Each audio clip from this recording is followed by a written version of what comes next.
পুলিশের ঝামেলা পেরিয়ে আসতে আসতে প্রায় সন্ধে হয়ে গেল, তাই বাসার উদ্দেশ্যে রওনা হলাম। কাল থেকে কাজে লেগে পড়ব। হঠাৎ পুরুষ কণ্ঠে কেউ বলে উঠল, দাঁড়াও। চেয়ে দেখলাম একজন ভদ্রলোক সোফায় বসে আছেন, সাথে একটি ছেলে। বুঝতে বাকি নেই উনি আমার বাবা।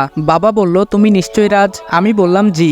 বাবা বলল, আমি আফজাল আল ইমরান, এই বাড়ির মালিক। তার মানে মিজান তোমার জন্য 2 মাস একটা ঘর চেয়েছে? আমি বললাম, জি। বাবা বলল, তুমি আমায় আঙ্কেল বলতে পারো, ভয় পাবার কিছু নেই, আমি তোমার বাবার মতোই। কথাটা শুনে কলিজাটা কেমন যেন করে উঠল।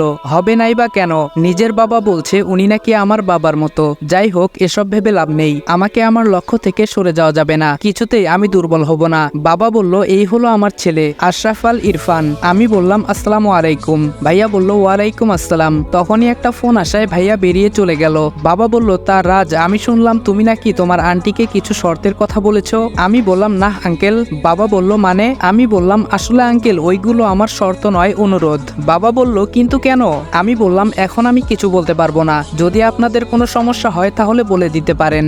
বাবা বলল, ওকে, শান্ত হও। মিজান আমার কাছে রিকোয়েস্ট করেছে, তা তো আমি ফেলতে পারি না, তাই তুমি এইখানে নিজের বাড়ির মতো থাকতে পারো। আমি বললাম, ধন্যবাদ। এই বলেই চলে এলাম, কারণ তাদের সামনে দাঁড়িয়ে আমার মিথ্যা বলতে ভালো লাগছে না মোটেও। নিজের ল্যাপটপটা অন করে কিছু মেইল দেখতে লাগলাম। এর মধ্যে কে যেন বাইরে থেকে দরজায় নক করছে। শুনে ঘাবড়ে গেলাম, কারণ কার্ডটা আর কিছু সরঞ্জাম এখনো রুমে এলোমেলো হয়ে আছে। তাড়াতাড়ি এইগুলো গুছিয়ে জিজ্ঞেস করলাম, বাহিরে কে? আরু বলল, ভাইয়া আমি। বুঝতে পারলাম আমার কলিজার বোন, কিন্তু এত কাছে থেকেও তাকে আদর করতে পারছি না। জড়িয়ে ধরে কান্না করতে ইচ্ছে হচ্ছে, তাও পারছি না। আরু বলল, ভাইয়া। ওর ডাকে ঘোর কাটলো। আমি দরজা খুলে দেখি আরু কোমরে হাত দিয়ে দাঁড়িয়ে আছে। আরু বলল, কি করেন রুমের ভেতরে? কখন থেকে ডাকছি? আমি বললাম, তুমি নিশ্চয় জানো আগামী 2 মাস এই রুমটা আমার, আর এইখানে কারো প্রবেশ নিষেধ। আরু বলল, জানি বলেই এসেছি। এই রুমে আমার কিছু জিনিসপত্র আছে, ওগুলো নেব।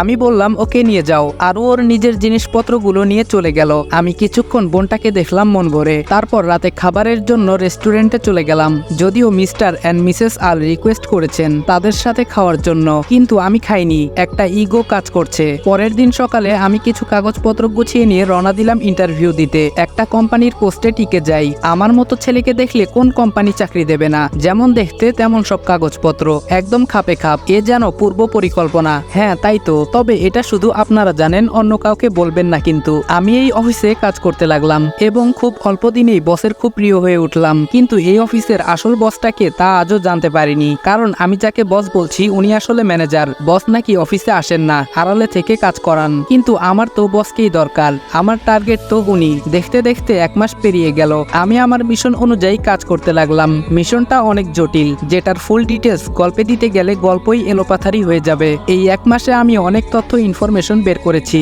যেগুলো আমার মিশনে কাজে লাগে, কিন্তু কোনোভাবে অফিসের বসের কাছে পৌঁছতে পারিনি। এমনকি জানতে পর্যন্ত পারিনি বসের নামটা কি। যিনি আমার বস অর্থাৎ ম্যানেজার, উনি নিজেও নাকি বসকে চেনে না। কি মুশকিল বলুন তো। আজ অফিস থেকে বাড়ি ফিরে দেখি বাড়ি ভর্তি মেহমান বসে আছে। বাবা মা ভাইয়া ওনাদের সাথে কথা বলছে, আপ্যায়ন করছে। মেহমানদের মধ্যে একজন পুরুষ আর একজন মহিলা, আর আমার বয়সী একটা সুদর্শন ছেলে বসে আছে। দেখে বোঝাই যাচ্ছে বিয়ের সম্বন্ধ নিয়ে কথা চলছে। তারপরই আমার মনে হলো, আরে আমার বোনের বিয়ের কথা হচ্ছে মনে হয়, এজন্যই ওনারা এসেছেন। তাই পাশ কাটিয়ে উপরে চলে যাচ্ছিলাম, পেছন থেকে এক ভদ্রলোক বলে উঠলেন, মিস্টার আল, এই ছেলেটাকে তো চিনলাম না। বাবা আমাকে কাছে ডাকলেন। বাবা বললেন, রাজ, এদিকে আসো। এই হলো রাজ, আমাদের বাড়িতে 2 মাসের জন্য ওর একটা কাজে এসেছে। ভদ্রলোক বলল, ও আচ্ছা। আমি ওনাদের সাথে কৌশল বিনিময় করে চলে আসছি। সিঁড়ি দিয়ে উঠতে যাব, এমন সময় দেখতে পেলাম যেন আসমান থেকে কোনো পরী নেমে আসছে আমার রাজকন্যা বোনটার সাথে, আর অন্য পাশে ভাবি। কিছুক্ষণ তাকিয়ে থেকে রুমে চলে এলাম, আর বসে বসে ভাবছি, মানুষ তো এসেছে আমার বোনের হবু শ্বশুর বাড়ি থেকে, তাহলে ওর এইভাবে সাজার কি আছে?